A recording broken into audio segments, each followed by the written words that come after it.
Stephen Young, another episode of the Young Realty Podcast. This is podcast 22. Today we're talking about generational wealth. We are in, if you can't see me and you're listening to this, I'm actually standing in one of the properties we just closed this week. It's a small little unit, about 450 square feet. It's nothing huge, but again, it's something, it's cute. It'll bring in about $1,800 a month. What I do with a lot of my real estate profits is I'll always scrape a little bit off the top of our flips, and I'll buy something that I don't have to touch or do any work, or it's like zero headaches because I don't want the headaches. And I just keep it, and I keep them forever. It's what we call generational wealth. It's something that my kids can have. It's something that my wife can have if I'm gone. In my next generation, they can pass on to their kids, etc. And you know, when you're building out a real estate portfolio, you know, I started quite small with one property, and I literally took everything I had, which wasn't a lot at the time, about $5,000. And it was all my savings I had when I was 26, and I bought my first place, and from there I rolled that into 3, and 3 came to 6, and 6 came to 12, and 12 came to 24, and I kept building and building and building, and now it's like I buy real estate like most people buy groceries. I buy the best quality product, and I buy them weekly, and this week we closed on 2 properties, and next week we're looking for some more. We're always looking for good deals, but part of my portfolio has to be low maintenance, low headaches, just because I've got enough on my plate as it is with businesses and kids and family and you know, real estate development and flipping. So there's a lot that I look for, but I'm always looking for a good deal. But if I can't find a good deal, I just want something with low maintenance. So I'm just here today. We just got the keys, just closed on this one. We'll have a tenant in here and rent this out. We'll keep it as a rental property for, I don't know, as long as we want, as long as it's profitable, right? So I got lots of properties like this where it doesn't cost me anything to keep.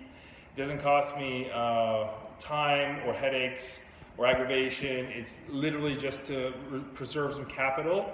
That capital will grow over time. We bought this about 3 years ago. Closing on it today is about $150,000 of equity built into this property. It's already cash flow positive at a low rent, and rent should go up. We're in a bad market right now, but as the market recovers in the next couple of years, we'll be up to a pretty substantial return each month on our initial investment. And so that's what I do. And then, you know, so the lesson today is, you know, when it comes to generational wealth, you know, I never thought I would be in a position where I could have something to pass on. Not that I was investing that way when I first started in the business. But when I first started in the business, I was really just trying to make ends meet. I was just trying to get ahead. I was just trying to be successful, become somebody with, like, you know, nice car, a nice place to live, like some cash in the bank. I didn't really know what I was getting at, but as I grew older and realized how wealthy you can become through real estate, I realized you got to figure out where to park the money. There's a lot of money that comes in every year and every month when we're doing these flips, and you got to put it somewhere. You don't want it just sitting in the bank account, because if it's sitting in the bank, it's not doing anything for you. It's not generating interest, not generating a profit, not growing quickly enough, because bank interest rates, I think, are at 1% right now, which is you're basically losing money. So every dollar I get from a flip goes back out instantaneously. There's a portion that goes to these long-term holds, there's a portion that goes to mortgage investing, and then there's a portion that goes back into growing the business, the flipping business. And that's our bread and butter. It's what I love to do. It's what I love to do day in and day out. But at the end of the day, heck, even I need a break once in a while. So I buy these properties to give me a break, but still get the money growing and rolling. I've only invested $26,000 on this one. Or sorry, I think it's $21,000 on the original investment. It was a great deal a few years ago. The builder was selling off some inventory. They paid us a commission. So my net out-of-pocket cost is only about $5,000. So anybody can afford $5,000. You can scrape together $5,000. You can get into your first place. You can get into a place, a rental property, even a flip. You can get into very low money down. You just got to recognize and realize that it's not difficult. Like, a lot of people think the real estate investing is cash intensive. It can be, don't get me wrong. It certainly can be, but not all of it has to be.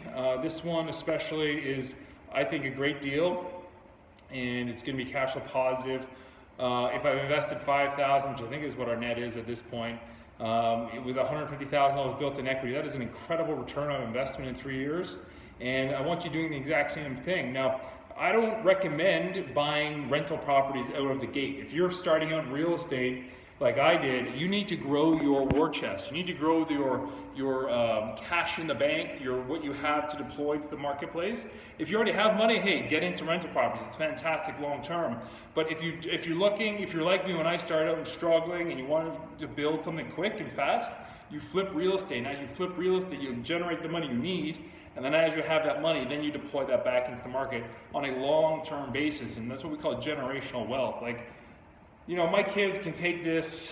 We got lots of properties now, and my kids, gosh, when they're my age, they're gonna have tens of millions of dollars just sitting around not knowing what to do with it. But I've gotta educate them of what it is and how I built it, what the importance is of it, how to keep it, how to manage it. So there's gonna be some lessons I'm gonna have to teach them that I didn't have to do because I didn't have that either growing up. So at the end of the day, you know, this is a great deal. It's a great property. I want to talk about generational wealth today, and I just want to talk about rental properties briefly, but it's really just to show you what we're buying, how we're buying it, how we keep them, and then yeah, that's it. So this property, cute little place, 450 square feet, another one into the portfolio, and I hope you start growing yours as well.